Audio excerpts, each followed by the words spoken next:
Empecemos de una vez con este análisis. Hoy vamos a desentrañar un marco de trabajo que es, literalmente, crítico para gestionar una fuerza laboral automatizada. Las organizaciones de hoy están sumando bots y sistemas de inteligencia artificial a una velocidad impresionante. Pero, ¿cómo evitamos un desastre total cuando humanos y máquinas empiezan a trabajar juntos? Pues bueno, aquí es donde entra en juego un concepto clave que conocemos como la variable 3.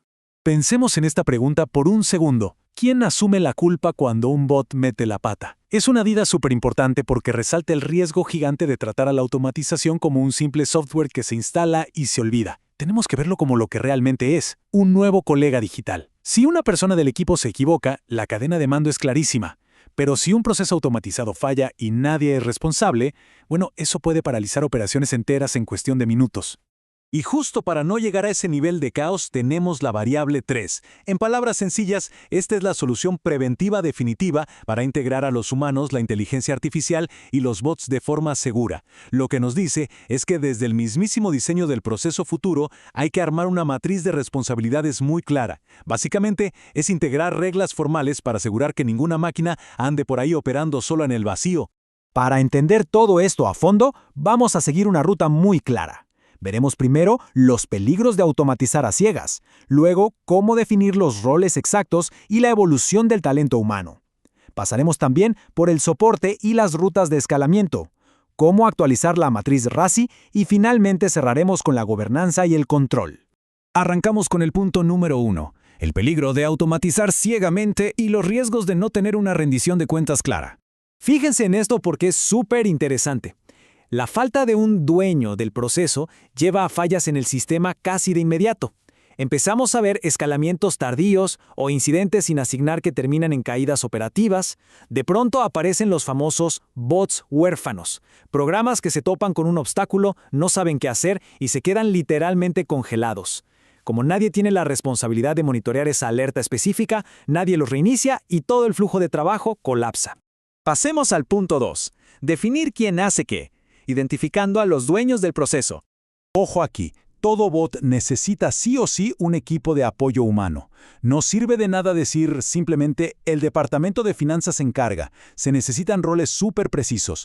Hablamos de un dueño del proceso, un líder para el día a día, un custodio técnico, alguien responsable de los datos y, sobre todo, un encargado de las excepciones. Tener este rol explícitamente asignado en el flujo de trabajo es lo que garantiza acción inmediata cuando las cosas, inevitablemente, se salgan de lo normal. Un ejemplo brillante de esto en el mundo real es el caso de HSBC.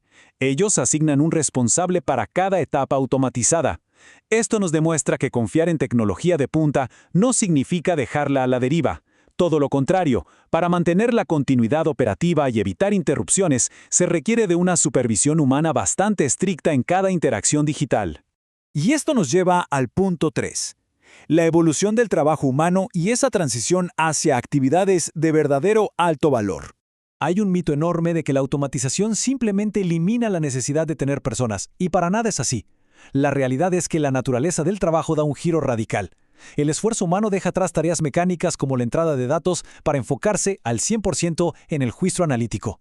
Ahora empezamos a ver roles mucho más estratégicos, analistas de decisiones apoyados por IA, supervisores de sistemas y gestores de excepciones complejas. JP Morgan es un caso perfecto para ilustrar esto. Al automatizar sus operaciones repetitivas, reasignan a sus analistas a tareas de puro juicio crítico. Esto prueba que reequilibrar las responsabilidades en realidad empodera a los equipos en lugar de reemplazarlos. Y ojo, porque este enfoque es la clave maestra para mitigar uno de los riesgos más grandes en cualquier proyecto tecnológico, la resistencia interna del personal. Bien, vamos con el punto 4, el soporte y las rutas de escalamiento para mantener a esos bots funcionando. Como los bots de vez en cuando se van a topar con escenarios impredecibles, contar con una ruta de escalamiento clara es absolutamente innegociable. Se debe tener una estructura por niveles. El paso 1 es una revisión rápida por el equipo de operaciones.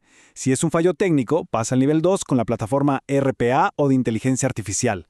Y si ya es un problema sistémico mayor, salta directo a TI o seguridad. Un camino ordenado, definido y sobre todo, sin demoras.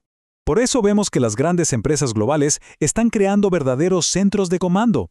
Establecer estas reglas rigurosas, donde se detallan tiempos máximos de espera y las alertas específicas, funciona exactamente como una sala de cuidados intensivos digital. Así es como aseguran que los acuerdos de nivel de servicio se mantengan impecables a cualquier hora del día o de la noche. Y para organizar todo este ecosistema, llegamos al punto 5, la nueva matriz RACI para visualizar claramente quién rinde cuentas. Aquí, la matriz de responsabilidades tradicional tiene que evolucionar a la fuerza. La diferencia más importante que hay que entender es entre ejecutar y rendir cuentas.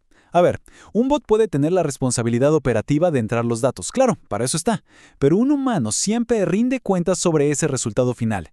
Las máquinas ejecutan incansablemente, sí, pero las aprobaciones finales y la normativa siempre recaen en los humanos. Firmas del nivel de Deloitte ya están usando esta matriz RACI ampliada para integrar a la inteligencia artificial y a los bots, junto con los equipos humanos. Es vital porque elimina de raíz el riesgo de duplicar esfuerzos o de crear zonas grises sobre quién hace qué. Documentar formalmente todo esto hace que la operación sea totalmente transparente, auditable y evita problemas legales o de incumplimiento. Finalmente, llegamos al punto 6, la gobernanza y el control humano, que es básicamente la propiedad de las decisiones críticas.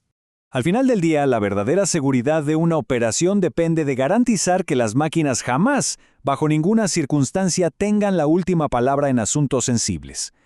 Es una necesidad legal que exista un dueño humano para las aprobaciones críticas, para manejar excepciones a las normas o para cambiar la configuración de un bot. Si un algoritmo empieza a tomar decisiones en el vacío sin custodia humana, los riesgos de auditoría que se generan son simplemente inmanejables. Esta regla en particular resume a la perfección lo que estamos analizando. Todo cambio crítico debe ser autorizado por el dueño del proceso humano. Una transformación digital exitosa no se trata de soltar el volante y dejar que el software tome el control de la empresa. De hecho, es todo lo contrario. Su éxito depende directamente de una gobernanza humana que sea sumamente estricta y bien documentada. Así que cerramos con esta pregunta para reflexionar. ¿Están las organizaciones de hoy realmente preparadas con las estructuras de gobernanza necesarias para manejar un equipo híbrido? Conocer este plan maestro es vital, pero llevarlo a la práctica diaria es el verdadero reto que tenemos por delante. Ignorar la variable 3 es un riesgo gigantesco que nadie debería correr. El futuro del trabajo sin duda es híbrido, pero la estrategia y el control siempre deben permanecer en manos humanas. Muchísimas gracias por acompañarnos en este análisis.